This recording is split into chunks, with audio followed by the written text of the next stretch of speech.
નમસ્કાર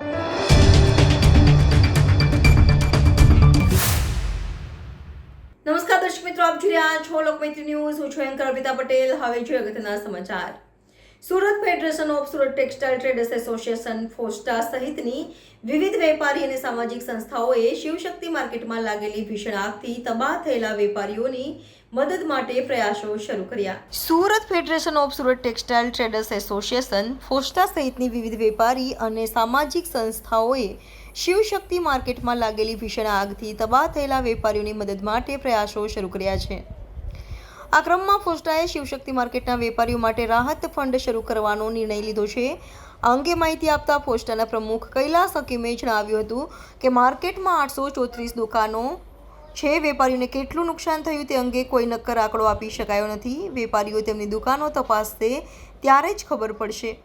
આગમાં માર્કેટના મોટાભાગના વેપારીઓ ખાખ થઈ ગયા છે. આ વેપારીઓને પુનઃસ્થાપિત કરવા ફોસ્ટાની પ્રેરણાથી શિવશક્તિ માર્કેટ રિલીફ ફંડ શરૂ કરવામાં આવી રહ્યું છે.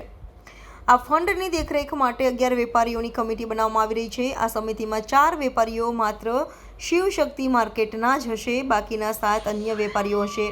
ફંડમાં જમા થયેલી આ સહાયની રકમ અસરગ્રસ્ત વેપારીઓમાં કેવી રીતે વહેંચવામાં આવશે તે પણ સમિતિ નક્કી કરશે.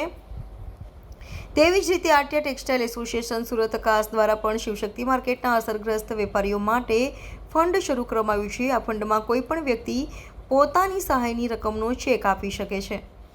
Reporter Sunil Ganjawala, Lokmaitri news, Surat. और यहाँ सूरत के लोगों के जो दिल जो इतना बड़ा है, जो जुनून है, जो जज्बा है और जो एक सेवा की भावना है, ये पूरे देश में अपने आप में जानी पहचानी जाती है. मैं उन व्यापारी भाइयों से भी कहूँगा कि ये कोई मदद नहीं है, ये हमारा साथ है. हर दुख की घड़ी में हम जब साथ खड़े हैं तो ये आपके साथ खड़े हैं.